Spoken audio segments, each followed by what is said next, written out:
ওমর যেই রাস্তায় চলে ওই রাস্তায় শয়তান পর্যন্ত আসে না, ভয়। ওমর এমন আল্লাহর গোলাম হয়ে গেল যে ওমরের তরবারির সামনে কোনো বেঈমান দাঁড়াইতে পারে না, ভয়। কারণটা কি? ওমর আর আবু জাহালের সূরত এক, কিন্তু ওমরের মধ্যে মদিনার নবীর আদর্শ আসার কারণে আল্লাহ এত পাওয়ার দান করছেন। এক ওমরের দ্বারা গোটা দুনিয়া অর্ধ জাহান শাসন করছেন, শোষণ করে নাই। ওমরের কোনো বডিগার্ড নাই, সিকিউরিটি গার্ড ওমরের নাই, কোনো অস্ত্র নাই। রোমের সর্দার, রোম সম্রাট কয় ওমরের এত সুনাম, এই ওমরের বডিগার্ড কয়জন খবর নাও। গিয়া খবর নিয়ে দেখে কোনো বডিগার্ড নাই, একা একা চলে। কয় একা একা চলে, অর্ধ দুনিয়ার বাদশাহ। কয় তারে মারার জন্য তো বড় সহজ। কয় হ্যাঁ সহজ, যাও দায়িত্ব দিয়ে দিল তরবারি নিয়া, ওমরের মারতে পারবা কে? কয়েকজন রেডি। কয় গোপনে একা কোথায় তাকে মেরে ফেলবা? খবর নিয়ে দেখে এরকম একটা খোলা ময়দানে পাহাড়ের পাশে ওমর একা, হাতের বালিশ বানায় ঘুমাইতেছে, আর কেউ নাই। দুশমন খবর পাইয়া রওয়ানা। এই সুযোগ হাতছাড়া করা যাবে না। আল্লাহ যদি হেফাজত করে দুনিয়ার সবাই এক হইয়াও তার ক্ষতি করতে পারে না। ওমর তো ঘুমে আছে, তরবারি নিয়ে দুশমন মাঠের কিনারায় গিয়া দেখে কেউ নাই, সহজে মেরে ফেলবো, মনে বড় খুশি। কিন্তু হঠাৎ করে আবার ভয়, এক কদম সামনে যায়, আবার দাঁড়ায় যায়, পেছনে ব্যাক করে আবার যায়। এভাবে করতে করতে দীর্ঘ টাইম ওমরের কিনারায় কাছাকাছি যাইয়া এবার ভাবতেছে ওমরের মারবো। হঠাৎ করে তাকায় দেখে ওমর একা ঘুমায় না, জঙ্গলের একটা বাঘ ওমরের চারপাশে ঘুরে আর পাহারা দেয়। বাঘ দেখে ভয় লাগে নাই? তরবারিটা হইরে গেছে ভয়ে। ওমর তাকাইছে, এখন আর কলিজা সাথে নাই। এই তুমি এখানে কেন? সব খুইলা কইছে, কয় মাফ করে দেন। শেষ পর্যন্ত কালেমা পড়ছে। মুসলমানের চরিত্র প্রতিশোধ নেয় না, প্রতিশোধ নেয় না, এটা মুসলমানের আদর্শ। আল্লাহ বলেন আমি মুমিনকে অবশ্যই পরীক্ষা করবই করব। ভয়ের মাধ্যমে, ক্ষুধার মাধ্যমে, সম্পদের কোরবানি, জানের কোরবানি, ফলের ঘাটতির মাধ্যমে, পাঁচটা জিনিসের দ্বারা আমি মুমিনকে পরীক্ষা করবই করব। ওয়াবাশশিরিস সাবিরিন, সবের ধৈর্য ধারণকারী যারা তাদের জন্য সুসংবাদ। পয়গম্বর বলেন মান ইউরিদিল্লাহু বিহি খায়রান ইউসিব মিন, আল্লাহ যাকে বেশি মোহাব্বত করবেন, ভালোবাসবেন, তাকে আল্লাহ মুসিবতের পরীক্ষা নিবেন। তাহলে মুসিবত আশাটা আল্লাহর পক্ষ থেকে মুমিনের জন্য নেয়ামত, মুমিনের জন্য নেয়ামত। মুসিবত কে দিবেন? আল্লাহ দিবেন। উদ্ধার কে করবেন? আল্লাহ করবেন। মুসিবতটা কেন? আল্লাহ যাচাই করবেন তোমার ঈমানটা দুর্বল না মজবুত। আমি যে আয়াত পড়েছি এখানে পাঁচটা জিনিসের কথা বলা হয়েছে, তবে এই মুসিবতে আল্লাহ যে পরীক্ষা নিবেন পাঁচটা জিনিসের দ্বারা, পাশ করবে কারা আল্লাহ তাও বলে দিয়েছেন। একটা গুণ যাদের মধ্যে থাকবে তারা এই পাঁচ পরীক্ষায় পাশ করবে। আর এই পরীক্ষায় পাশ করলে সে দুনিয়াতেও বাদশা, আখিরাতেও বাদশা, বিনা হিসাবে জান্নাত। পাশ করার জন্য কয় পুঁজি? একটা পুঁজি লাগবে। পরীক্ষার বস্তু পাঁচটা, পাশ করতে হলে পুঁজি লাগবে কয়টা? পুঁজির নাম ধৈর্য। পুঁজির নাম ধৈর্য। তিন প্রকার: ইবাদতের বেলায় ধৈর্য, মুসিবতের বেলায় ধৈর্য, গুনাহের বেলায় ধৈর্য। সবর ফিল ইবাদাহ, সবর ফিল মুসিবাহ, সবর আনিল মাসিয়া। এই যে এখানে আপনারা বসছেন, এটা ইবাদতের সওয়াব। ১৫০০ বছর আগে রহমতের নবী বলেন, উলামায়ে আহলে হকের মজলিসে যখন কোন উম্মত কোরআন সুন্নাহর মোহাব্বত নিয়ে বের হয়, আল্লাহ প্রত্যেকের সাথে ৭০,০০০ রহমতের ফেরেশতাকে কাফেলা বানায় দেন। এবং ওই প্যান্ডেলকে পুরা ফেরেশতারা বেষ্টন করে নেন। যতক্ষণে প্যান্ডেল থাকবে, বয়ান চলবে, অনবরত আল্লাহর রহমত অবতীর্ণ হবে। এবং আল্লাহ ঘোষণা করে দিয়েছেন ফেরেশতারা ওই প্যান্ডেলে যারা আছে ঘোষণা দাও এদের জিন্দেগীর সব গুনাহ মাফ। এই প্যান্ডেলটার মর্যাদা আছে না নাই? থাকবে না কেন? দুনিয়ার কোন টাকাওয়ালা যদি এতগুলো মানুষ এই বৃষ্টির মধ্যে বসায় রাখতে চাইতেন, বৃষ্টি থেকেও বসে থাকতো? এক নাম্বার তার কতটা পেরেশানি হতে হতো। লোকগুলোকে আনার জন্য আসা যাওয়ার ফ্রি গাড়ি দেওয়া লাগতো। কথা বলেন, সত্যটা বলেন না কেন? গাড়ি দেওয়া লাগতো কি ফ্রি। আসার পরে বসার ব্যবস্থা থাকতো ভিআইপি যারা তাদের জন্য আলাদা চেয়ার, যারা নন ভিআইপি তাদের জন্য আলাদা ব্যবস্থা থাকতো, 2 পার্ট। কথা ঠিক? এরপরে ফাঁকে ফাঁকে নাস্তা, নাস্তা না পাইলেই চেয়ারের বাড়ি কি। এরপরে এই মানুষগুলোকে নিয়ন্ত্রণ করার জন্য রাখতো পুলিশ, র্যাব। যদি এতেও ভয় পাইতো তো সর্বশেষ নিরাপত্তার জন্য হাজির করত কুত্তা। কারণ মানুষের উপরে বিশ্বাস নাই, কুত্তা বেঈমানি করে না, মানুষ বেঈমানি করে। কোনদিন কোন কুকুর মালিকের সাথে বেয়াদবি করেছে পৃথিবীতে কোনো প্রমাণ নাই। পশ্চিমা বিশ্বে খবর নিয়ে দেখেন, কুত্তা নিয়ে মালিক ঘুমায়, মহিলা ঘুমায়, কুত্তা নিয়ে কোলে নেয়, বাচ্চাকে কোলে নেয় না। কুত্তা পশু জাতির মধ্যে মালিকের চূড়ান্ত বিনয়ী গোলামির মধ্যে কুকুরের থেকে আর কেউ নেই। কুকুর হলো সব থেকে শ্রেষ্ঠ মালিকের গোলামির মধ্যে। কিন্তু একটু চিন্তা করেন তো, এটা একটা কোরআনের মাহফিল, দ্বীনের মাহফিল। আপনাদেরকে আসা যাওয়ার কোনো গাড়ি ভাড়া দেওয়া হয়েছে? কেউ নিজে ভাড়া দিয়ে আসছেন, কেউ পায়ে হেঁটে আসছেন, ঠিক না? নাস্তা দিছে? দিবে? দিবে না। বরং কিছু টাকা মাহফিলের জন্য রেখে দেওয়া হলো। বসার জন্য ভিআইপি ব্যবস্থা, নন ভিআইপি আলাদা করা আছে। বরং পৃথিবীতে এরকম 3rd ক্লাসের বিছানা আর নাই যেটা আপনাদের দেওয়া হয়েছে। কোনো বিবাহের অনুষ্ঠানে এই বিছানা দিলে কি পরিমাণ জুতা খাবে, ঠিক না? কিন্তু এই দুর্বল বিছানা অনেকে মাটিতে পড়ছেন, কোনো কষ্ট আছে? এগুলো মানুষকে নিয়ন্ত্রণের জন্য পুলিশ আছে কতজন? র্যাব আছে কয়জন? কুত্তা আছে কয়টা? নাই। একটা মানুষ কোনো চুপচাপ নিজ দায়িত্বে কোনো আওয়াজও নাই। কপাল খুললে শুধু এই কথাগুলোর দ্বারাই মানুষের হেদায়েত এসে যায়। যেটা কেমনে সম্ভব?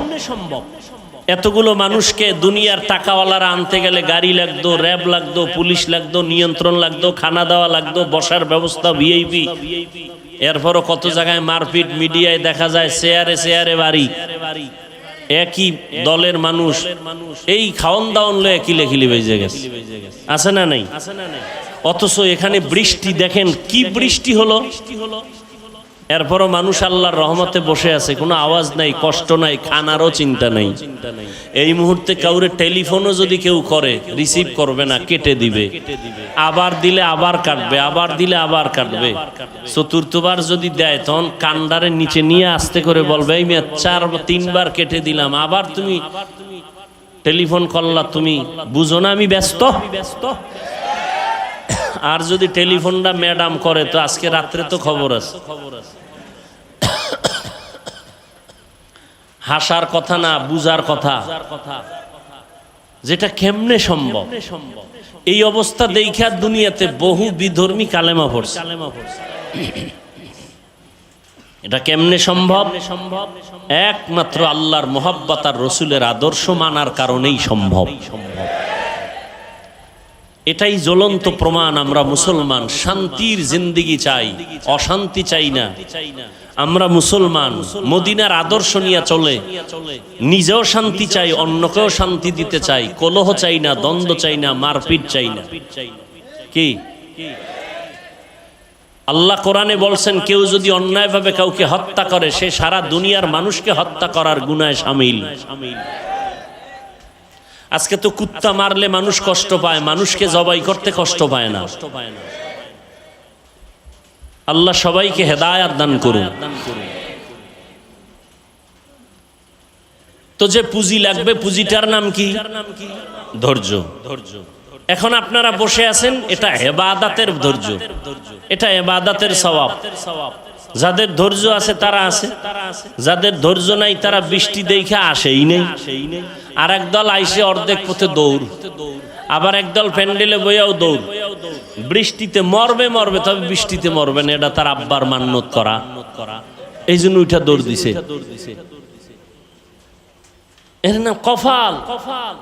বান্দা চাইলে কিছুই হয় না, আল্লাহ চাইলে সব হয়। আল্লাহ চাইলে সব হয়। কেউ চাইছে আজকের মাহফিলটা না হোক, একজন্য একটু বৃষ্টি হওয়াটা খুশির কারণ, এরা খুশি হইছে না। কিন্তু যারা চাইছে হোক, তাকে অন্তরে কষ্ট আছে না। আল্লাহ কয় তোগো একটু খুশি করলাম, হয়তো তুই মনে মনে ভাবতেছো বৃষ্টি না হলে মনে হয় আরো সুন্দর হতো, লোকজন বেশি হতো না। আমি আল্লাহ যা চাইছি তার উপরে শুকর আদায় কর। ধৈর্য বড় দামি একটা সম্পদ। ইবাদতের বেলায় ধৈর্য না থাকলে কোনোদিন ইবাদত করা যাবে।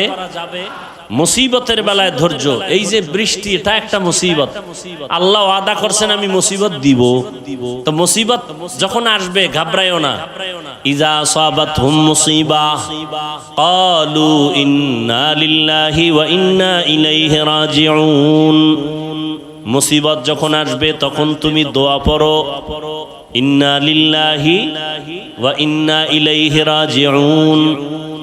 আল্লাহর পক্ষ থেকে আসছে, আল্লাহর কাছেই ফিরে যাব, মুসিবত থেকে হেফাজত করো। আল্লাহ পাক চাইবেন যা তাই হবে, বান্দা চাইলে কিছুই হবে না, বান্দা কিছুই হবে না। সমুদ্রের ভেতর স্টিমার চলে, মালবাহী জাহাজ, মালিক ঢাকায় অফিসে বসে আছেন, সমুদ্র অনেক দূর। খবর আসলো জাহাজ পানির তলে গেছে গা, তুফান, বাতাস, বৃষ্টি। মালিক বলে আল্লাহর জাতের কসম, আমার জাহাজ পানির নিচে যায় নাই, ডুবে নাই, মাল নষ্ট হয় নাই। তুমি দেখছো নি? কয় না। জিব্রাইল আইছিনি? বলে না। গায়েব জানুনি? কয় না। তো বললা কেমনে? কয় খবর নাও। সমুদ্রের মাঝে গিয়া খবর দিয়ে দেখেন অন্য জাহাজগুলো ডুবে গেছে, মাল নষ্ট হয়েছে। ওই মালিকেরটা এখনো অক্ষত, সুস্থ, নষ্ট হয় নাই। এসে বলে সাহেব, আপনার জাহাজ ডুবে নাই, ঠিকই বলছেন, মালও নষ্ট হয় নাই, তবে আপনি কসম খাইয়া গ্যারান্টি দিয়েছেন কেন? কি পুঁজি আপনার হাতে আছে? বলে রহমতের নবীর হাদিস, রহমতের নবীর তাবিজ। রহমতের নবী বলছেন যারা মালের হিসাব করে পাই পাই যাকাত দিবে, তাদের মাল আল্লাহ ফেরেশতা দিয়া পাহারা দিয়া হেফাজত করবেন। কাদের কুদরত দারি বার কামাল, আন্তা রব্বি আন্তা হাসবি জুল জালাল, তুহি কাদের জলিলুল্লাহ জাহাদার, হর হালে তুহি মেরা নেগাহদার। হেফাজতের মালিক কে? কোরআন হেফাজত কে করবেন? দিন হেফাজত কে করবেন? আল্লাহর নামটা জবানে আসে না? মোহাব্বত করে বলেন আল্লাহ।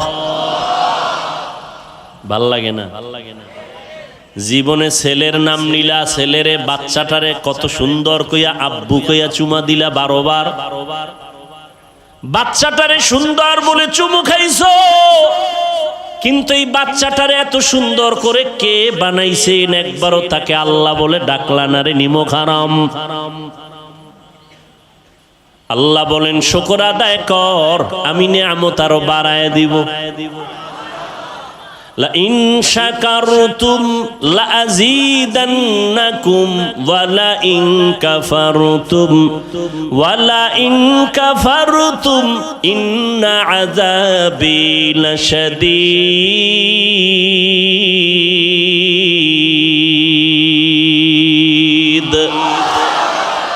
শুকরে নেয়ামত নেয়ামতাত আফজু কুনাত কুফরে নেয়ামত কাফাত বিরু কুনাত হামদুলিল্লাহ শুকরিলাকা ইয়া যুলমিনান হাজিরিয়া নাজরি বার হালেমা।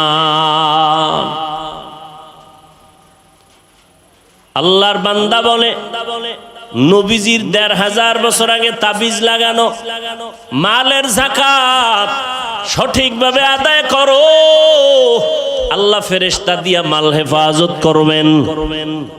দোকানে আগুন লাগে কেন? ঠিক মতো রসুলের তরিকায় ব্যবসা চালাও। ডাইনে বামে আগুন লাগবে, তোমার ঘরে লাগবে না। সাহাবীর ঘরে আগুন লাগছে, সবাই গিয়া কয় হযরত আপনার গ্রামের বাড়িতে আগুন লাগছে। বলে আল্লাহর কসম আমার ঘরে লাগে নাই। কয় দেখছেন নি? কয় না। কয় নবী কইছে? কয় না। জিব্রাইল আইছিনি? কয় না। তো জানলেন কেমনে? কয় খবর ল। গিয়া দেখে এক কাতারে হাজারো শত বাড়ি সব পুড়ে গেছে, তার ঘরটা পুড়ে নাই। সাহাবীর সামনে গিয়া কয় কি ব্যাপার, আপনি জানলেন, গ্যারান্টি দিলেন, কসম খাইলেন কেন?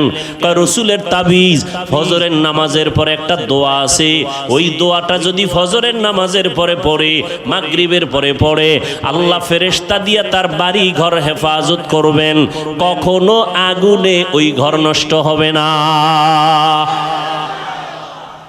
বিশ্বাস বিশ্বাস বিশ্বাস।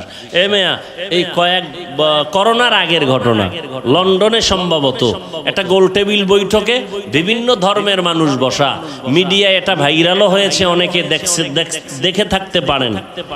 বলতেছে হাদিসে আছে আজোয়া খেজুর আছে না? কথা কয় না। আজোয়া খেজুরের এটা রসুলের স্পষ্ট একটা ডাইরেক্ট মুজিজা, অলৌকিক। পোড়া খেজুর, বেঈমানরা মুশরিকরা খেজুরের দানা এটাকে পুইরা দিছে, নবী এটা রোপণ করছেন, গাছ হইছে, খেজুর হইছে, আজোয়া। কেউ যদি ফজরের নামাজের পরে 7টা খেজুর, আজোয়া কয়টা? প্রতিদিন 7টা খেজুর খাবে। পারলে কপাল ভালো থাকলে একটু জমজম পানি পান করবে, না শুধু খেজুর 7টা। সব রোগের ঔষধ, মরণ ছাড়া। এই আজোয়া খাইয়া যদি কেউ বিষ খায়, বিষের ক্রিয়া নষ্ট হয়ে যায়। তো ওই গোল টেবিল বৈঠকে এক বিধর্মী বলে, তোমাদের মুসলমানের নবী তার কিতাবে বইলে গেছে যে আজোয়া খেজুরের এত পাওয়া, যে এই খেজুর খাইয়া যদি কেউ বিষ পান করে তাহলে তার অ্যাকশন হবে না। হ্যাঁ অবশ্যই হাদিসে আছে। প্রমাণ দেখাইতে পারবা? তো কাহা পারবো। তো ইঁদুর মরে যেই বিষে, ওই বিষের বোতল নিয়ে দিছে। উনি 3টা আজোয়া খেজুর খাইয়া, একজন বড় আলেম বুজুর্গ, এরপরে ওই ইঁদুরের ওষুধটা পান করলো। কইরা এবার দিব্যি আরামে বৈশা মিটিং চালাইলো। দীর্ঘ টাইম মিটিং চললো। আর ওই সময় কিছু বিধর্মী কালেমা পড়েছে। এটি ইয়াকিন, বিশ্বাস। যার যেই যত পারছেন বিশ্বাস মজবুত, তার তত পারছেন ওই কাজে ফলাফল বেশি ভালো। আমরা হুজুরকে দিয়া দোয়া করান না? কথা কয় না। কোরবানির সময় গরু জবাই দিছেন, ইমাম সাহেব কই আনেন, হুজুরের দিয়া করাইছেন কেন? আপনি পারেন না? দোয়া তো বাবার জন্য আপনি করলে এটা বেশি আছে হাদিসে, বেশি দরকার। হুজুরের দিয়া করান কেন? সমস্যা তো আপনার ভিতরে জবান না পাক করে ফেলছেন, গাঞ্জা খাইয়া বিড়ি টেনে, মিথ্যা কথা বলে। জবান পবিত্র রাখেন, আল্লাহর কসম। জবান দিয়া গালি দিবেন না, মিথ্যা বলবেন না, প্রতারণা করবেন না।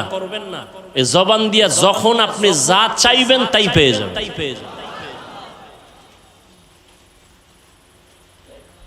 আপনি চাইতেছেন পান না, আপনার জবান না পাক, সুদের সাথে জড়িত।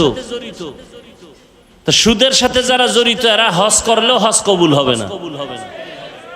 10 তলা মাদ্রাসা বানাইলো একটা সওয়াব পাবে না। জীবন ভর যত মোনাজাত দিবে একটা মোনাজাতও কবুল হবে না।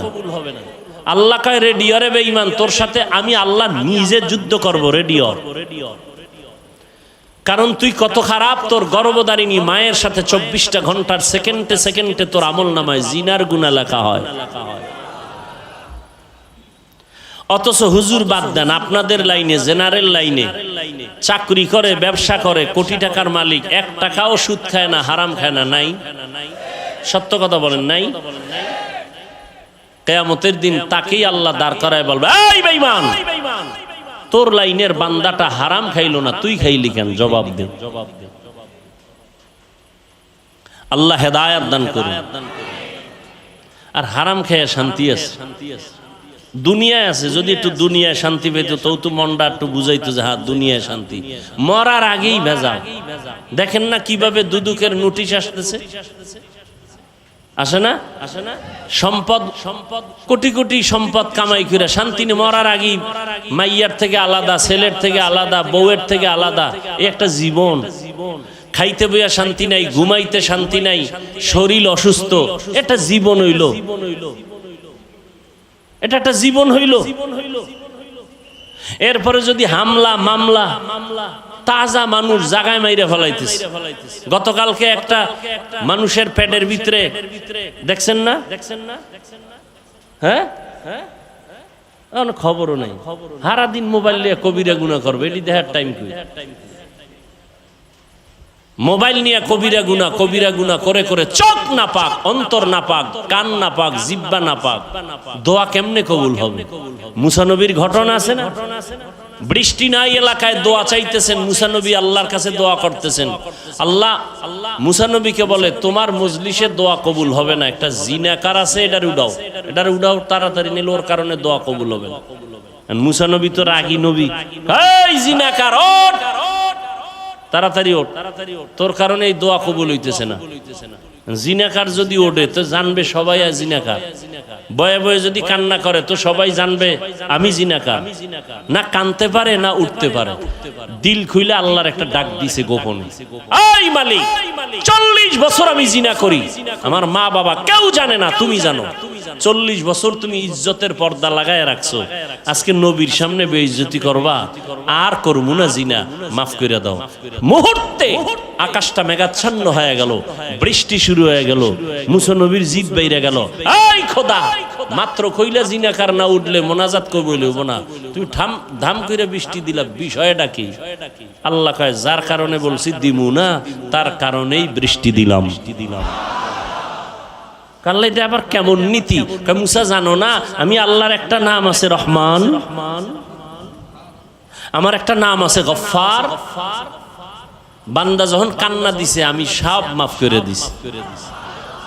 ইয়া ইলাহি तू मेरा माबूद है, या इलाही तू मेरा माशूक है, या इलाही मुझसे मुझको दूर करता, ताकि देखो मुझ में तुझको एक नजूर।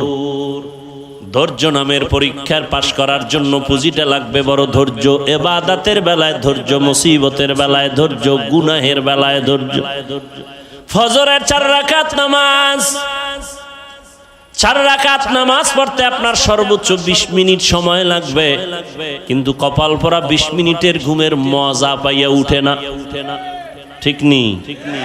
ধৈর্য নাই, সারা রাত ঘুমাইছে, চিন্তা করেন, 20 মিনিটের ঘুমের মজা ছাড়তে চায় না, কিন্তু এই 20 মিনিটের যে ঘুমাইয়া 4 রাকাত নামাজ পড়লো না, সাজাটা কি 20 মিনিট হবে? কঠিন সাজা হবে। গুনাহের বেলায় ধৈর্য, নিজেরে কন্ট্রোল করো।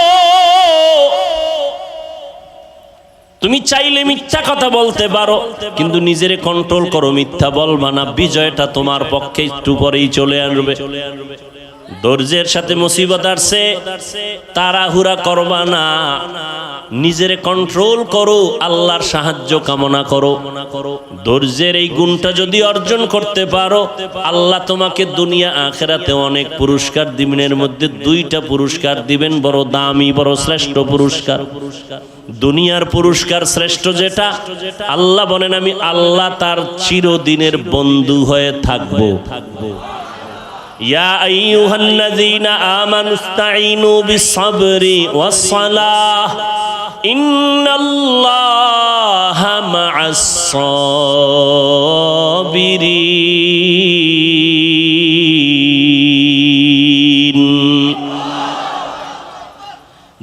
পুরস্কার আল্লাহ তার বন্ধু হয়ে থাকবেন।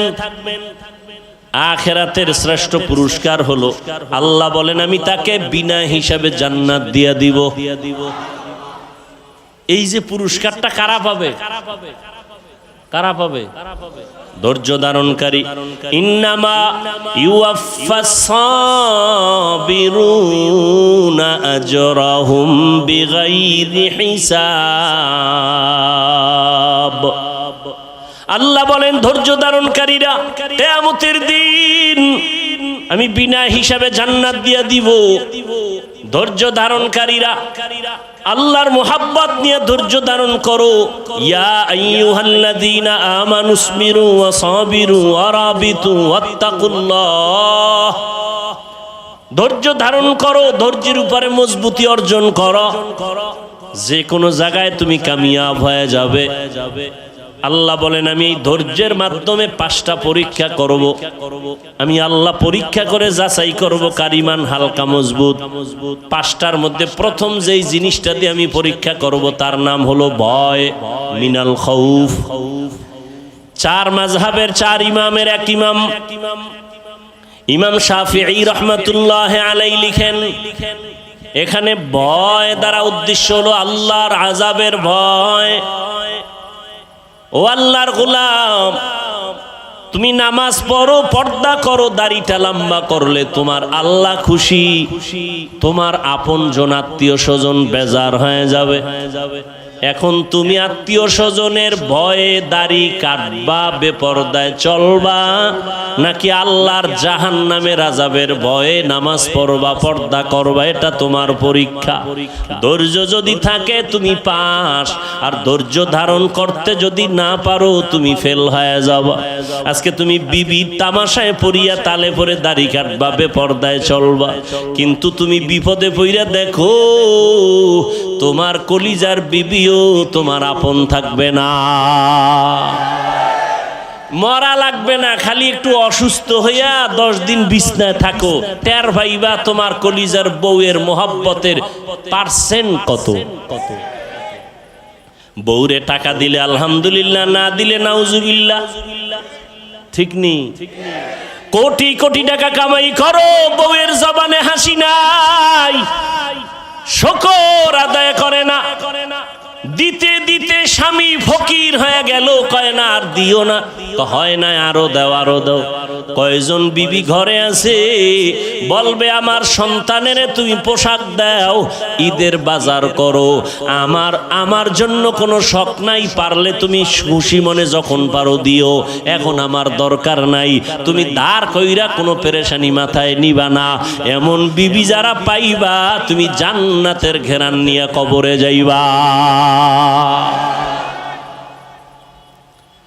আমগো আম্মা জানেরা স্বামীরে ফকির বানাইতে পারলে খুশি, পেরেশানি হুদা জায়গায় একটা টেলিফোন কইরা কবে কই আছো, কয় এখানে আছি, কয় তাড়াতাড়ি আইও, ভেজাল।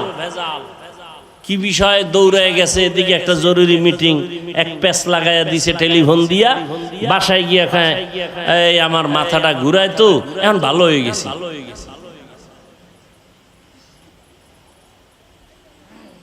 হ্যাঁ, এই জন্য ভালো মেয়ে বিয়া করো। ধৈর্য বড় দামি একটা সম্পদ। ধৈর্যের পাহাড় পৃথিবীতে স্থাপন করে গেছেন। ও পর্দার আড়ালের আম্মা জানেরা, ইতিহাস ভালো করে পড়ো। কয়েকদিন আগে আম্মা জানদের ধৈর্যের পরীক্ষা গেল। কোরবানি করেছো, মা হাজেরা আলাইহা সালামের ইতিহাস তোমার সামনে চলে আসছে। ইসমাইল নবীর মা কেমনে সন্তানটারে বাবার কাছে ছুরির নিচে দিয়া দিল। দুনিয়াতে 80 বছরের পরে বাবা ইব্রাহিম একটা সন্তান পাইছেন, ইসমাইল। আদরের বিবি হাজেরা আলাইহিস সালাম বাচ্চা পাইয়া বাবাই খুশি। আল্লাহর অর্ডার হয়ে গেছে, এখন আর কাছে রাখা যাবে না। মক্কার কিনারায় জঙ্গল পাহাড়, ওখানে বিবি হাজেরাকে আর ইসমাইল শিশুটারে রাইখা নবী ইব্রাহিম বিদায়। আম্মা জান হাজেরা কয়, ও পয়গম্বর, আপনি যেখানে রেখে যান আপনি কই যান? কয় আমি বাড়ি চলে যাই। কয় বিষয়টা কি? এখানে মানুষ নাই, সূর্যের আলো নাই, কিচ্ছু নাই, খাওন দাওন নাই, আমি মহিলা মানুষ, এই শিশু বাচ্চা নিয়ে কেমনে থাকবো? এবার ইব্রাহিম নবী কথা বলে না, চুপ করে দাঁড়ায় আছেন। মা হাজেরা বলে, আরে নবীর স্ত্রী তো, এ তো বুদ্ধি তো আল্লাহ কিছু দিয়া রাখছেন। কয় বড় বউ সারা বিশ্ব সুন্দরী, এর সাথে কোনো দ্বন্দ্ব? ইব্রাহিম নবী মাথা নাড়ায় বলে, না। হাজেরা বুঝতে পারছেন এখানে আল্লাহর হুকুম আসছে। এবার কা আল্লাহর হুকুম হইছেনি? এবার ইব্রাহিম নবী জিও বলে না, মাথা দিয়া সম্মত দিলেন, হ্যাঁ। এইবার হাজেরা কয়, আল্লাহ যদি অর্ডার করে থাকেন আমি হাজেরার কোনো আফসোস নাই, দুঃখ নাই, আপনি চলে যান, দোয়া করবেন আল্লাহ যেন হেফাজত করে। মা হাজেরার ধৈর্য, মা হাজেরাকে আল্লাহ এত ভালোবাসেন, এই ধৈর্যের কারণে কিয়ামত পর্যন্ত, ইসরাফিলের সিংহায় ফুৎকার দেওয়া পর্যন্ত মা হাজেরার স্মৃতি আল্লাহ হাজিদের জন্য ওয়াজিব করে দিয়েছেন। ও হাজি সাবরা, তোমরা মক্কায় গিয়ে যখন হজ করবা, সফা মারওয়ায় আমার হাজেরা দৌড়াইছে 7 বার। তোরা যদি দৌড়টা না দেও, আমি আল্লাহ তোদের কারো হজ কবুল করব না। চিন্তা করেন, বালিশে মাথা লাগাইয়া, এটা কেমন কপাল যে হাজেরার দৌড় কিয়ামত পর্যন্ত আল্লাহ বাধ্য করে দিয়েছেন, হাজিরা দিবি দৌড়, না হয় হজ বাতিল। মাওলার কাছে হাজেরার ধৈর্য পছন্দ হয়ে গেছে। আর তুমি সেই জমজমের পানি পান করতেছো, মা হাজেরার কান্নার ফসল। ইসমাইল দুধ পায় না, খানা পায় না, কানতেছে। মা হাজেরা দৌড়া ইসমাইলের পানি দেওয়ার জন্য, একবার সফা একবার মারোয়া। এবার আল্লাহর পক্ষ থেকে সাহায্য চলে আসলো। কে যেন হাজেরাকে একটা ডাক দিছে কোথার থেকে। হঠাৎ করে খেয়াল করে দেখে আওয়াজটা বাইতুল্লাহর পার্শ্ব থেকে আসছে। কিনারায় গিয়া দেখে অদৃশ্যের আওয়াজ। বলে, হাজেরা ডাকছো কেন? কোনো টেনশন করিও না, জিব্রাইল আইসা একটা পাখার একটা ডানা দিয়া বাড়ি মারছে মাটিতে, পানি ওঠা শুরু হয়ে গেছে। কেউ লেখেন ইসমাইল নবীর বাচ্চা মানুষ যে পা নাড়াইছে কান্নার সময় পায়ের আঘাতে পানি, তবে বিশুদ্ধ বর্ণনা হলো জিব্রাইলের আঘাতে পানি উঠছে। ওই পানি দেইখা আম্মা জান হাজেরা বলছে, জম জম, থাম থাম। পানি থেমে গেল, নিজে পান করলেন, সন্তান ইসমাইলের করাইলেন। সারা দুনিয়ার সব বেঈমান বিজ্ঞানীরা, মুমিন বিজ্ঞানীরা একমত, জমজমের মতো পিওর পানি পৃথিবীর আর কোথাও এমন পিওর নাই। রহমতের নবীকে সাহাবায়ে কেরাম প্রশ্ন করলেন, ও আল্লাহর রসুল, জমজম পানি কমেও না বাড়েও না, crore crore crore crore million trillion billion ton পানি হাজিরা নিয়ে যায়, এখনো যেখানে আছে আগেও সেই রকম ছিল, কমেও না বাড়েও না। সাহাবায়ে কেরাম বলেন, নবী এই জমজমের তলা কই? তলা কূপের। নবী বলেন, জমজম কূপের তলা হলো হাউজে কাউসারের সাথে। আল্লাহর চিনবি না রে নিব খারাম। কই আমগো যে সার্টিফিকেট নাই তো সম্মান কমে নাই। সেদিনও বাংলাদেশের এক বড় মাথাওয়ালা মন্ত্রী মহোদয়ের মন্ত্রীদের মধ্যে বড় দামি কোন এক কাজে গেলাম, কয় হুজুর হেলিকপ্টারের প্রোগ্রাম চলছেনি। আর একজনের সাথে পরিচয় করা, চিনেননি হুজুরের, হেলিকপ্টার হুজুর। আমি কই না, বৃষ্টির মধ্যে কে নিবে? আর আমি নিতে চাই না বেশি। আমি যদি চাই, আল্লাহর শুকর, আমি প্রতিদিন কপ্টারে প্রোগ্রাম করতে পারি সারা দেশে। অথচ আমি অফিসে লেখা রাখছি হেলিকপ্টারে আবেদন করবেন না। সম্মান আমার আল্লাহ সার্টিফিকেট দিয়ে দেয় না, টাকায় দেয় না। আল্লাহ যাকে সম্মান দিবেন, গরিবের সন্তানও ডিসি হয়ে যায়। কি আল্লাহ পারে না? তা তুমি সার্টিফিকেট নিয়ে কি হইছে? এটার পিছনে দৌড়াইয়া আল্লাহ চিনো না, নবী চিনো না, কিসের জন্য দৌড়াও? রিজিক তো কোনো বান্দার হাতে না, কার হাতে? তুমি আবার এটা উল্টা তো বুঝবা যে তাই কি স্কুল কলেজ পড়া বাদ দিয়ে দেবো না। তুমি স্কুলে পড়ো, কলেজে পড়ো, তবে অন্তর সোজা করে নাও, রিজিক আমার আল্লাহ দিবেন। ওই আল্লাহর হুকুম মতো নামাজ পড়ো, পর্দা করো, মা বাবার দোয়া নিয়ে চলো। তোমার মতো কত যুবক দেখবা জীবনে মাদ্রাসায় পড়ে নাই, স্কুল কলেজে পড়িয়া doctor, doctor, professor, engineer, RAB, army, police, BDR, কোটি টাকার মালিক, চেয়ারম্যান, মেম্বার, এমপি, মন্ত্রী, 5 বেলার নামাজ পড়ে আছে না নাই? তুমি পারো না কেন? সমস্যা কি তোমার? তুমি কি বলতে চাও কোরআন মিথ্যা? একটা প্রমাণ দাও, আমি এখন দাড়ি কেটে ফেলবো, এখন প্যান্ট শার্ট পইরা নাচ গান করবো, কোরআন শরীফ সব জ্বালায় দিব। একটা ভুল বের করো আল্লাহর কোরআন থেকে। কারণ আমরা হুজুরেরা যত বাহাদুরি করি, সবকিছুর মূল ফাউন্ডার আল্লাহর কোরআন। জান্নাত আছে প্রমাণ কোরআন, আল্লাহ আছে প্রমাণ কোরআন শরীফ, কিয়ামত হবে প্রমাণ কোরআন শরীফ। সেই কোরআনে যদি একটা ভুল বের করতে পারো, তাহলে পুরো কোরআন ভুল, আল্লাহ ভুল, ইসলাম ভুল, সব ভুল মানি না। পারবা বের করতে? পেরেছে কোনো বেঈমান? তাহলে তওবা করো, মাস্তানি ছাইরা তওবা করো। তওবা করে আল্লাহকে বলো, আল্লাহ শয়তানের ধোকায় বহু বাহাদুরি করছি, আর করতে চাই না। কোন দিন যেন বাসের নিচে লাশ চলে যায়। এই যে কোরবানির ঈদে, রমজানের ঈদে কত যুবক গাড়ির নিচে চলে গেল, পানির ভেতরে লাশ হয়ে গেল। ধৈর্য বড় দামি এক সম্পদ। আল্লাহর মোহাব্বত নিয়ে 5 বেলার নামাজ পড়ো, 5 বার ওযু বানাও, শরীর তাজা থাকবে, কোনো ক্রিম লাগবে না, রোগ কম হয়ে যাবে, রোগ কম হবে। আল্লাহর ভয় অন্তরে জমা করো। এই ভয়টা 2 প্রকার, আল্লাহর পক্ষ থেকে ভয়, আবার বান্দার পক্ষ থেকেও ভয়। যেমন ইসরায়েলের মধ্যে বেঈমানরা ফিলিস্তিনের মুসলমানদের ভয় দেখায়, মসজিদে আকসা ছেড়ে দাও, না হয় তোমাদের উপরে হামলা করা হবে। বলে হামলা করো, যাই করো, জীবন দিব, আল্লাহর ঘর থেকে আমরা আলাদা হব না। ফিলিস্তিনের দিকে তাকাও, এক বাবা মিষ্টি খাওয়াইতেছে মানুষের আর হাসতেছে। সাংবাদিক বলে বিষয় কি? বিপদ চলে, মানুষ মরে, রক্ত চলে, তুমি হাসো কেন, মিষ্টি খাওয়াও কেন? লোকটা বলে আমার 2টা সন্তান ইসরায়েলি বেঈমানদের হাতে শাহাদাতের পেয়ালা নিয়ে জান্নাতে গেছে, আমি খুশি, এই জন্য মিষ্টি খাওয়াই। আমিও তৈরি হইতেছি, আমিও এই পথে বিনা হিসাবে জান্নাতে যাব। বুঝাইতে পারি না রে বাবা, বুঝ নাই। নবীজি 13টা বছর বুঝাইলো, আবু জাহাল বুঝলো না। আর ওমর নবীর বয়ান শুনে নাই, হঠাৎ কইরা কোরআন শরীফটা হাতে লাগাইছে, তো নবীর প্রতি মায়া বাইরা গেছে, কালেমা পড়ছে। অথচ আসছিল 100 লাল উট পুরস্কারের লোভে নবীর কল্লা নিয়ে দিবে আবু জাহালের কাছে। বুঝটা বড় কঠিন ও বাবা, বুঝো, তুমিও মুসলমান, আমিও মুসলমান।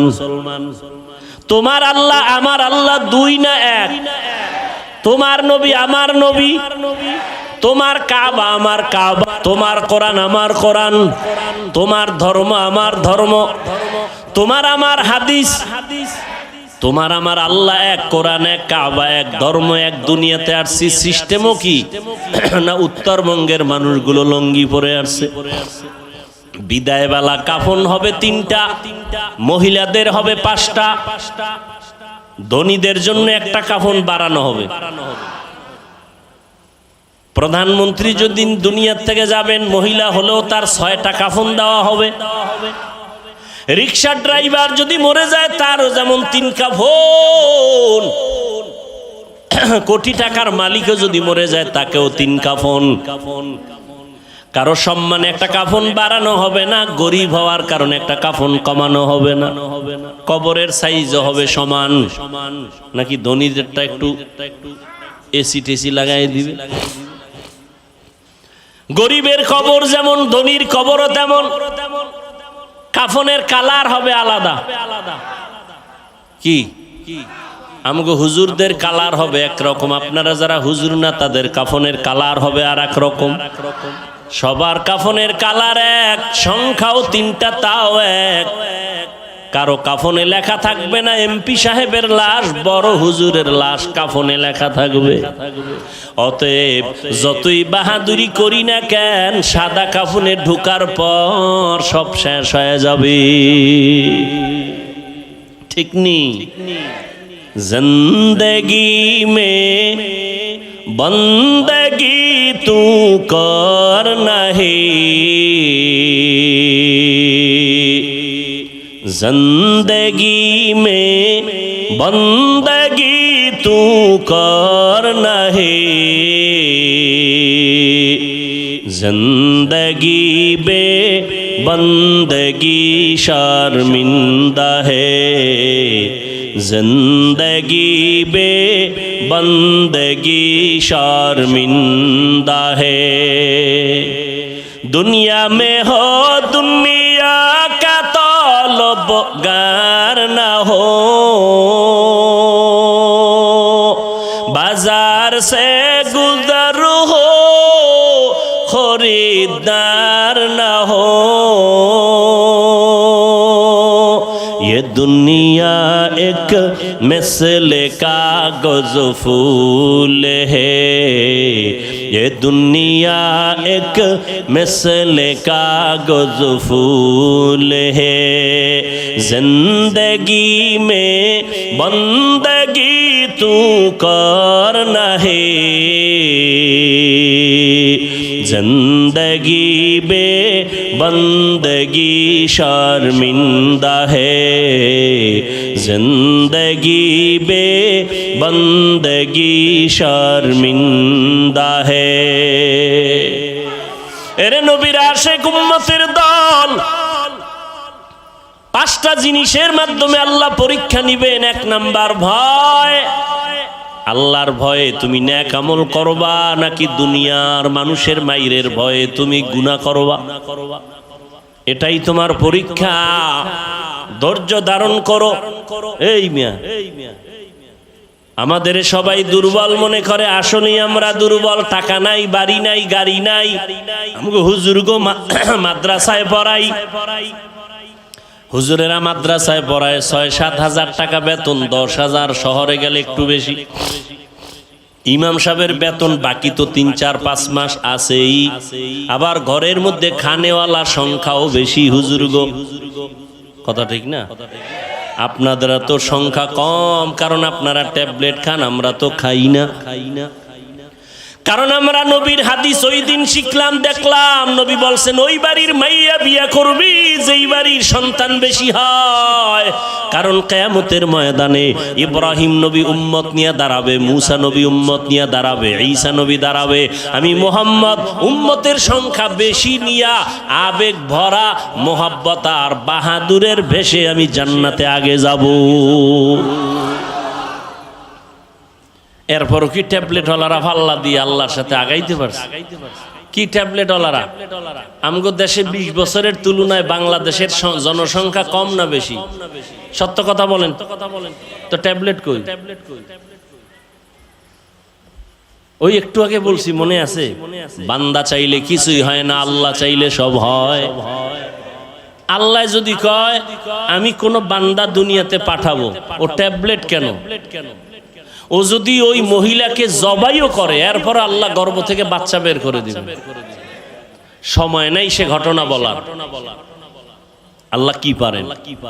আল্লাহর চিনি না, আল্লাহ কি পারেন? ভারতের মতো বিশাল একটা দেশ, যেই ভারত থেকে ইসলামের আলো প্রথম জ্বলছে, যেমন কোরবানি, ইসলামের একটা পৃথিবীর শ্রেষ্ঠ এক ইতিহাস কোরবানি। এটা ভারত থেকে শুরু হয়েছে। কোথা থেকে? এই খবরও তো নাই। এই যদি না কইয়া বয়ান ছাইরে দিতে, হুজুরের আন্দোলন করবে যে মিছা কথা কইলো, ভারতের পক্ষে দালালি করলো। মানে হিংসা তো অন্তরে জমা। শুধু কি তাই, পৃথিবীর ইতিহাসে মুসলমানদের এক বিজয়ী এক আওয়াজ হলো হজ। এই হজ শুরু হয়েছে ভারত থেকে। ইসলামের ইতিহাসে হজ শুরু হয়েছে ভারত থেকে। ভারত সরকার যদি হুনে, ইতিহাস আমরা জানি না, একটা জাতিকে দুর্বল করে দেওয়ার যত মাধ্যম আছে এর মধ্যে বড় মাধ্যম ইতিহাস থেকে একে দূরে সরাইয়া দাও, তাহলে এই জাতিকে নত করানো সম্ভব। ইসলামের ইতিহাস আমরা জানি না, এ কারণে আমাদের ঈমান দুর্বল। আমাদের মুসলমানদের ইতিহাস হলো অগ্নি ঝরা ইতিহাস। আদম আলাইহিস সালামকে আল্লাহ জান্নাত থেকে চরণ দ্বীপে পাঠাইলেন ভারতে। কোথায়? আল্লাহ তাআলা আদমরে দুইটা সন্তান দিলেন, হাবিল আর কাবিল, দুই ভাই। ঘটনা বলার মাকসাদ আমার নাই, আমি সংক্ষেপ বলি। দুই ভাই ঝগড়া করে বিভিন্ন ঝামেলা এক পর্যায়ে হাবিলকে ভাই কাবিল হত্যা করে ফেললো।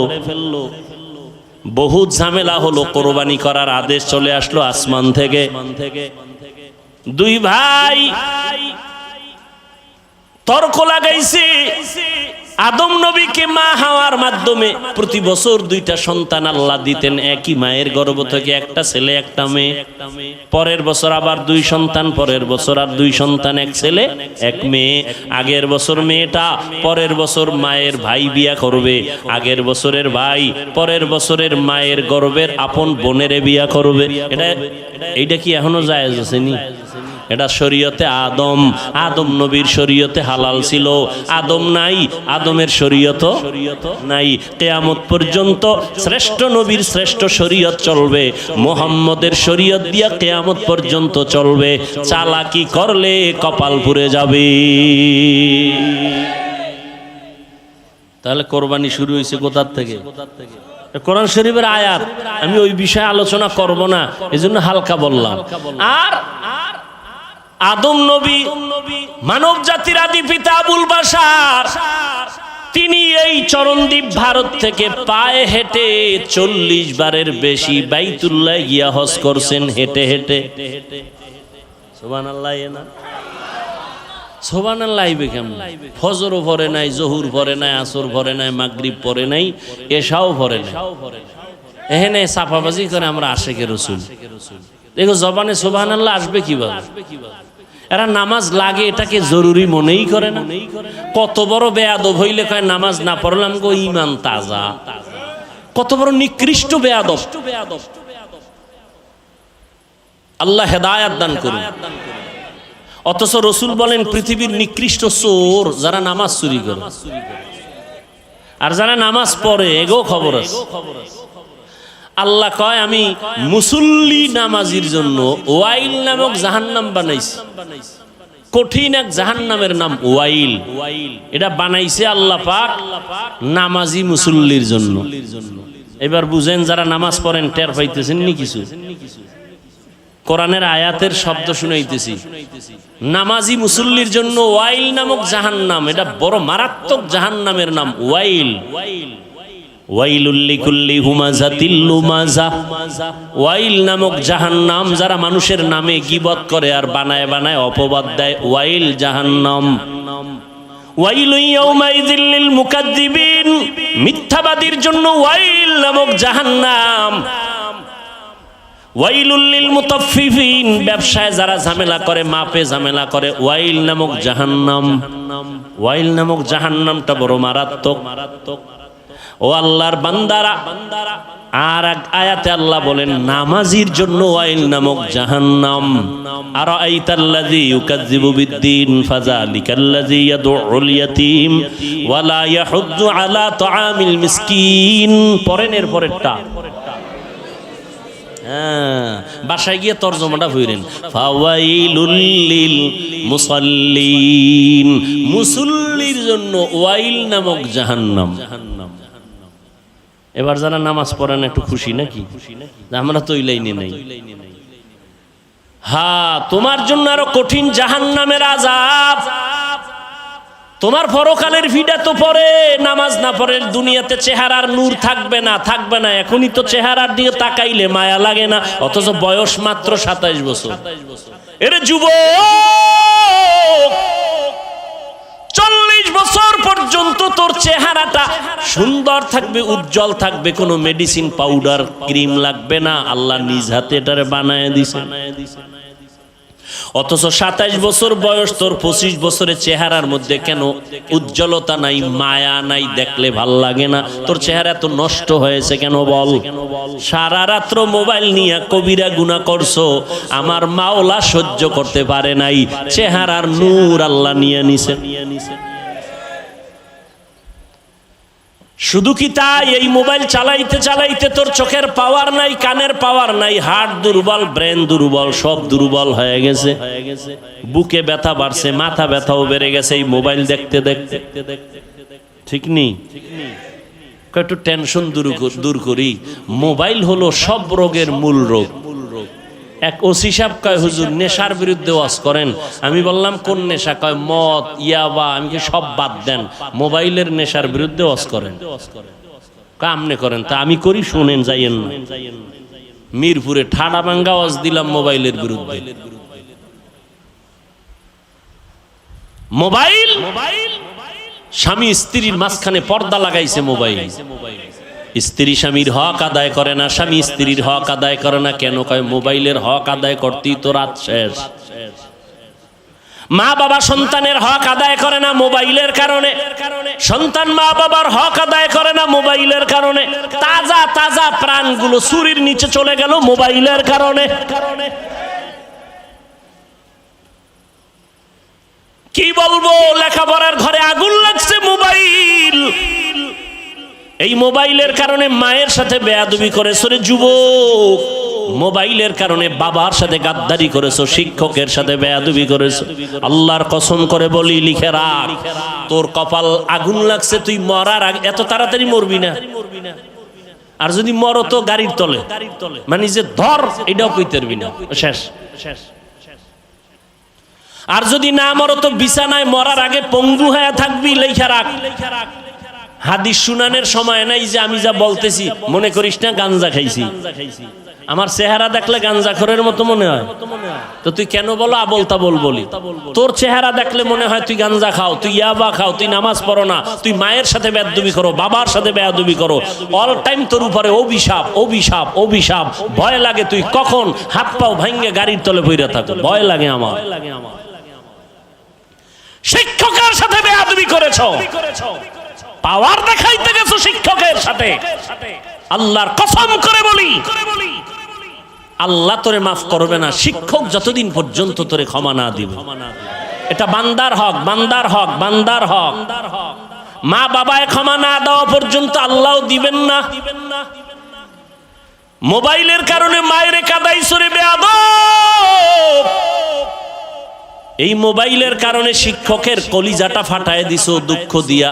অভিশাপ তোর কপালে লাগছে, যে কারণে চোখেও পানি আসে না, মোনাজাতও ধরতে চাও না। অন্তর শক্ত হয়ে গেছে, চেহারার মধ্যে কোনো নূর নাই। মরার আগে বিছানায় পড়ে থাকবি। আর যদি মা বাবার থেকে, শিক্ষকের থেকে, মুরব্বীদের থেকে তওবা নিয়া, ক্ষমা নিয়া মাওলার কাছে মাপ চাও, মুহূর্তে আমার আল্লাহ তোর জীবনটার সব গুনাহ মাফ করে পবিত্র বানায় দিবেন। ও যুবক, আল্লাহর গোলাম, হাসতেছো না? খুব মজা লাগতেছে নাকি? মা বাবায় বরদোয়া করে শুনে খুব মজা লাগে না? শিক্ষক বরদোয়া করে খুব মজা লাগে। গাড়ির তলে ভইরা মরবি শুনে খুব মজা লাগে না? অন্তরে একটু দুঃখ লাগে না যে আমি এত খারাপ?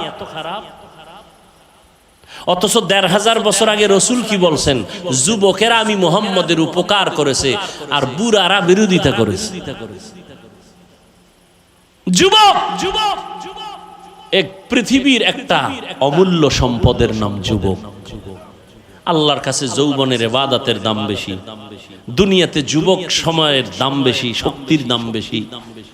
আমি বলছি তুমি হুজুর হও না, ডাক্তার হও, ইঞ্জিনিয়ার হও, প্রফেসর হও, এমপি হও, এসপি হও, ডিসি হও, বেয়াদব হইও না।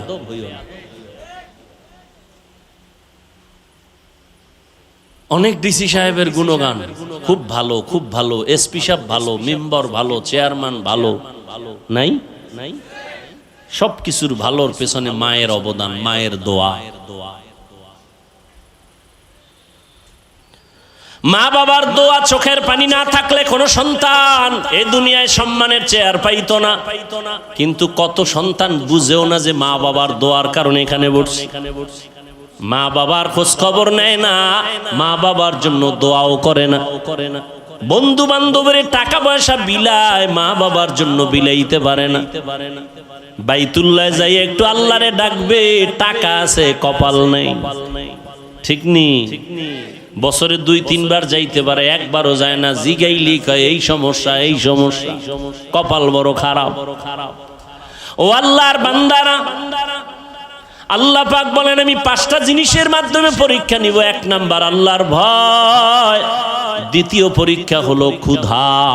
ইমাম শাফিঈ রাহমাতুল্লাহ আলাইহি বলেন ক্ষুধা মানে এখানে উদ্দেশ্য হলো রোজা।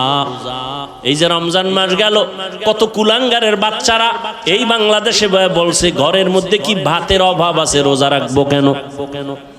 বলে নাই আমরা কি ভাতের অভাবে রোজা রাখি? রোজা তো হিন্দুরাও রোজা রাখে, খ্রিস্টানেরাও রাখে, ইহুদিরাও রাখে। দুনিয়াতে এমন কোন ধর্মের মানুষ নাই যেই ধর্মের মধ্যে রোজার আইন নাই, তবে তাদের নাম আলাদা, সিস্টেম আলাদা। আমরা কই রোজা, তারা কয় না খাওয়ার সাধনা। কোন কোন ধর্মেও দেখছি এরকম লেখা, না খাইয়া যদি মরতে পারে বিনা হিসাবে জান্নাত পাবে। কিন্তু আমরা মুসলমানেরা না খাওয়ার সাধনা করি না, বরং না খাওয়ার ভেতর থেকে আল্লাহ পাওয়ার সাধনা করি। পরকালের সওয়াব বাদ দাও, চিকিৎসা বিজ্ঞানীরা রোজা নিয়ে গবেষণা করে বলছে শরীর ঠিক রাখার জন্য একটা মহা ঔষধের নাম রোজা। জনমের মতো খাইবা না, এতে শরীর সুস্থ থাকবে না। খবরদার, শরীর সুস্থ রাখার জন্য আল্লাহ পাক কিছু নিয়ম বাতায় দিছে। শরীরে তোমার যতটুকু টানবে ততটুকু দিতে হবে, বেশি দেওয়া যাবে না, কমও দেওয়া যাবে না।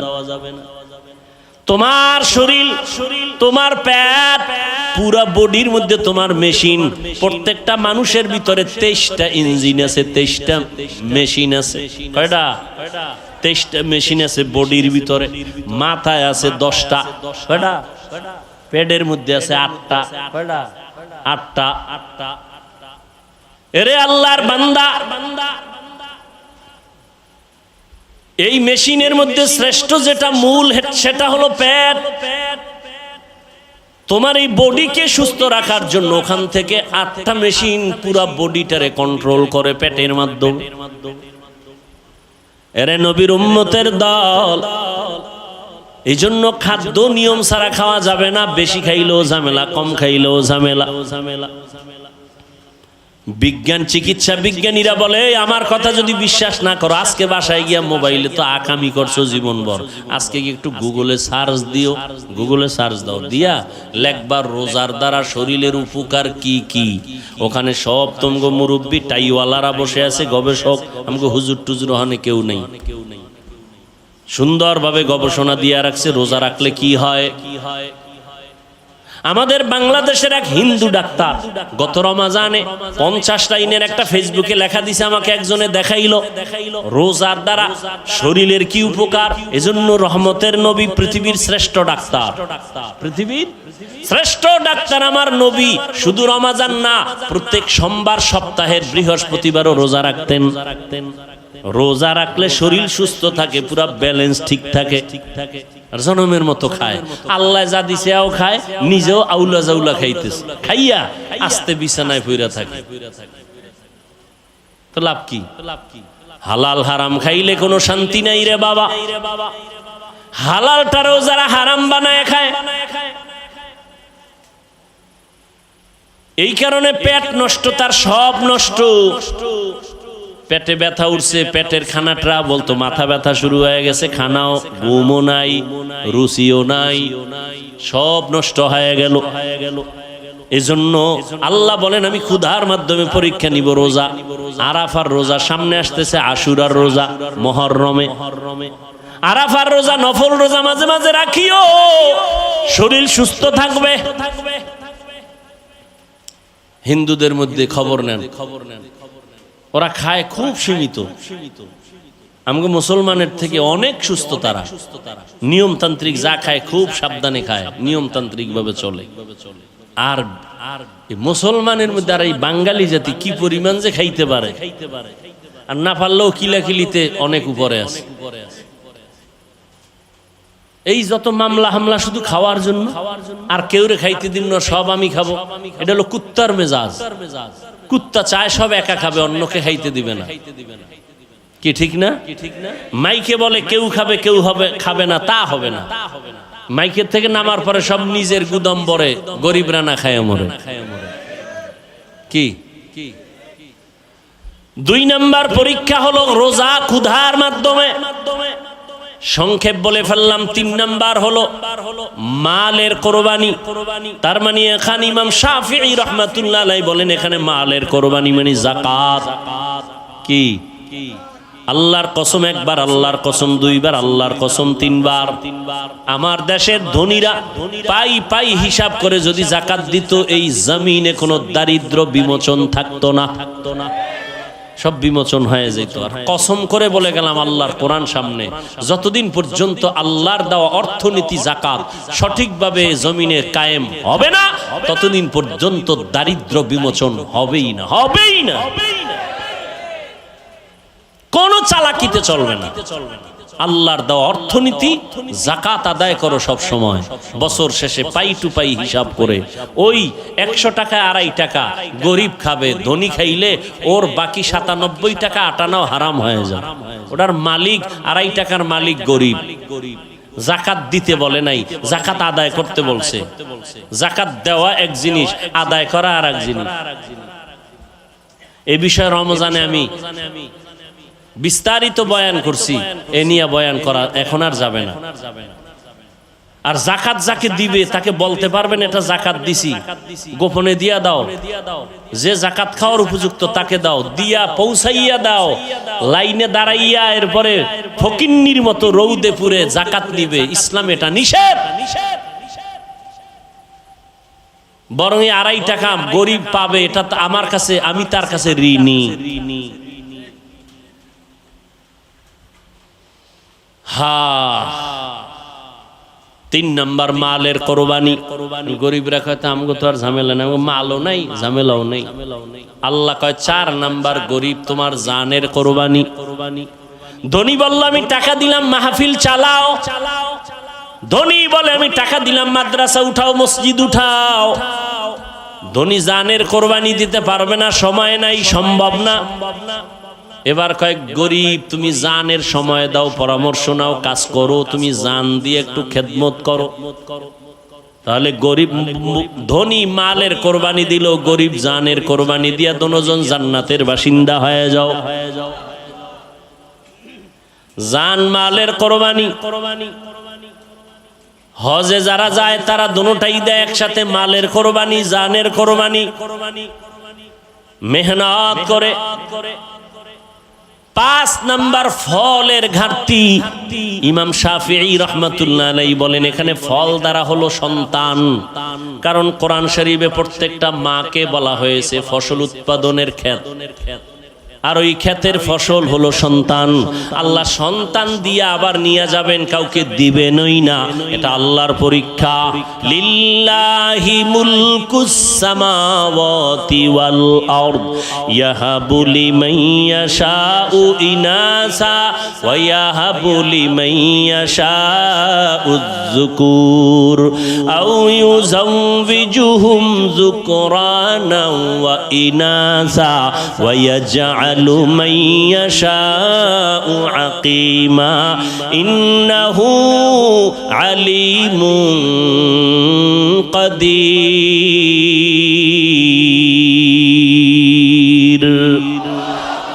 আল্লাহ বলেন আসমান জমিনের ক্ষমতা আমার হাতে, আমি চাইলে কাউকে ছেলে দেই, কাউকে মেয়ে দেই, কাউকে দোনোটা দেই, কাউকে কোনোটাই দেই না। ক্ষমতা কার? আল্লাহ পাক বলেন আমি ছেলে দিয়া সন্তান দিয়া পরীক্ষা নেই। ইন্নামা আমওয়ালুকুম ওয়া আওলাদুকুম ফিতনা, তার সন্তান তোমার জন্য পরীক্ষার বস্তু। খবরদার সন্তানের মায়ায় পড়ে আল্লাহকে ভুলে যেও না।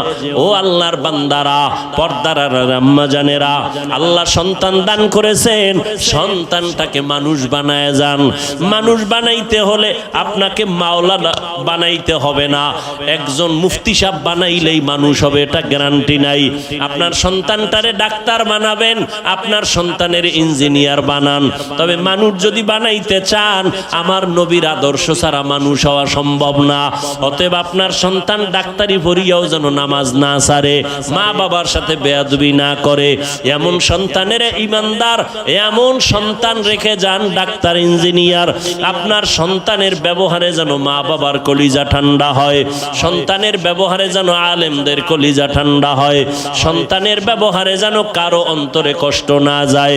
ওই সন্তান যদি রেখে যান, ডাক্তার হইয়াও কোরআন পড়িয়া মা বাবার জন্য দোয়া করবে, ইঞ্জিনিয়ার হইয়াও কোরআন পড়ে মা বাবার জন্য দোয়া করবে। এমন একটা আদর্শ সন্তান রেখে যাবেন, দুনিয়াও আপনার সুনাম হবে, কিয়ামতেও এর উসিলায় নাজাত পেয়ে যাবেন। ও যুবক বাবারা, এখনো সময় আছে, তওবা করে নাও। জীবনটার কোনো দাম নাই যদি তুমি আল্লাহর হুকুম মতো জীবনকে পরিচালনা করতে না পারো।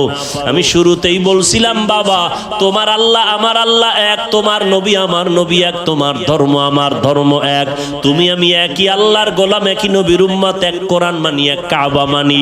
অথচ তোমার দাড়ি রাখতে লজ্জা লাগে, আমার দাড়ি কাটতে লজ্জা লাগে। বিষয়টা কি? তুমিও নবীর উম্মত, আমিও উম্মত, তোমার আল্লাহ আমার আল্লাহ এক, কোরআন এক, ধর্ম এক।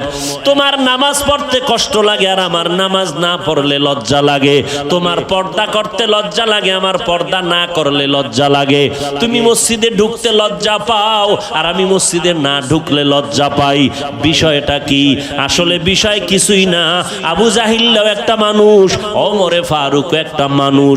ব্যবধানটা কোথায়? ওমর যেই রাস্তায় চলে ওই রাস্তায় শয়তান পর্যন্ত আসে না ভয়। ওমর এমন আল্লাহর গোলাম হয়ে গেল যে ওমরের তরবারির সামনে কোনো বেঈমান দাঁড়াইতে পারে না ভয়। কারণটা কি? ওমর আর আবু জাহালের সুরাত এক, কিন্তু ওমরের মধ্যে মদিনার নবীর আদর্শ আসার কারণে আল্লাহ এত পাওয়ার দান করছেন। এক ওমরের দ্বারা গোটা দুনিয়া অর্ধ জাহান শাসন করছেন, শোষণ করে নাই। ওমরের কোনো বডিগার্ড নাই, সিকিউরিটি গার্ড ওমরের নাই, কোনো অস্ত্র নাই। রোমের সর্দার, রোম সম্রাট কয় ওমরের এত সুনাম, এই ওমরের বডিগার্ড কয়জন খবর নাও।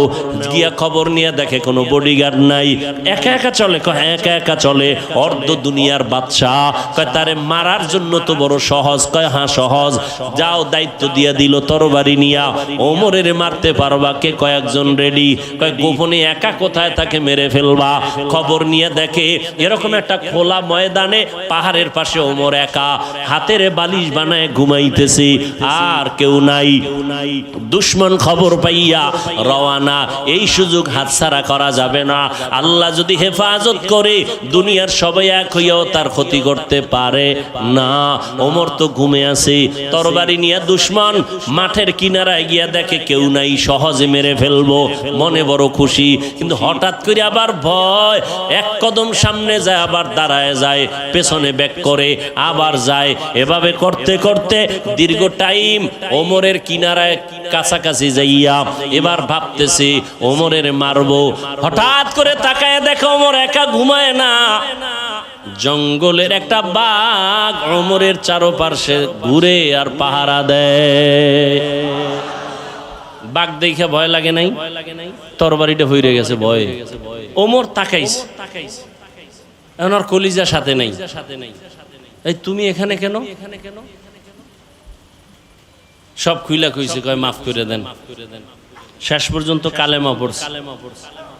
মুসলমানের চরিত্র প্রতিশোধ নেয় না, প্রতিশোধ নেয় না। এটা মুসলমানের আদর্শ, রসুল শিখায় গেছেন।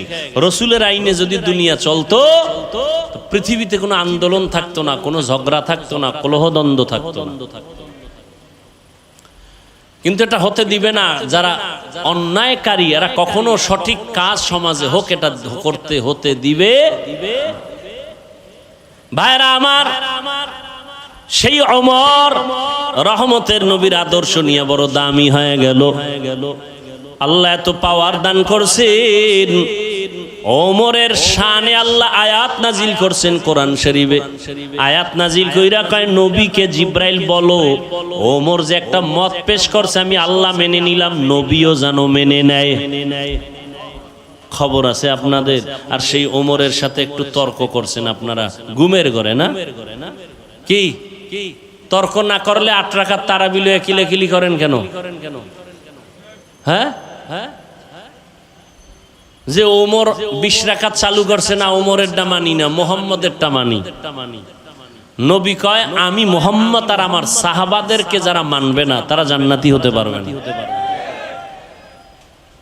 আল্লাহ আয়াত নাজিল করছেন কোরআনে, কোন এক বিষয় আমি বলার সময় নেই। আল্লাহ কয় জিব্রাইল নবীকে বলো ওমর যা মত পেশ করছে রাসূলের সামনে আমি আল্লাহ মেনে নিছি, নবীও যেন মেনে নেয়। সেই ওমরের সাথে দুশ্মনী কেন? তুমি তারাবি 8 রাকাত বাদ দাও, যাও আমি হাফিজুর রহমান বলে গেলাম, তুমি 2 রাকাত তারাবি পড়ো, তবে পড়ার মতো পড়ো, যেই তারাবির সেজদায় গেলে মাওলার সাথে মোলাকাত হবে এমন পড়লে তোমার 2 রাকাতই যথেষ্ট। আর যদি সেই নামের পড়ো, দেখানোর জন্য পড়ো, 40 রাকাত পড়লেও কপাল খুলবে না। তুমি আল্লাহর জন্যই যদি পড়ো তো হিংসা কেন? আমাকে সালাম দেয় না, দিলেও নেয় না, কি ওখানে 20 রাকাতের পার্টি? এটা একটা মুসলমানি কথা হইল? তুমি 8 রাকাত পড়ছো, কই আমি তো তোমারে হিংসা করি নাই। তুমি বুকে হাত বাঁধো, আমি নাভিতে হাত বাঁধি, কই হিংসা তো করি নাই। তুমি কেন আমাকে হিংসা করো ভাই? বুকে হাত বাঁধি, জোরে আমিন বলি, যা বলি, কার জন্য? তো আল্লাহর জন্য ইবাদত করলে বান্দার সাথে ভাব কেন? ভাবটা দেখাবা আল্লাহর সাথে, যে আল্লাহ আমারে চিনোনি তুমি। আমার 20 লাগে না, 8এই ব্যাটারি চার্জ হয়ে যায়, ফাস্ট চার্জার আমার অন্তর। আমার 20 রাকাত লাগে না, 8এই আমার কলিজা পুরা চার্জ হয়ে যায়। ভাব দেখাবা আল্লাহর সাথে, আল্লাহর ইবাদত করো, বান্দার সাথে কেন?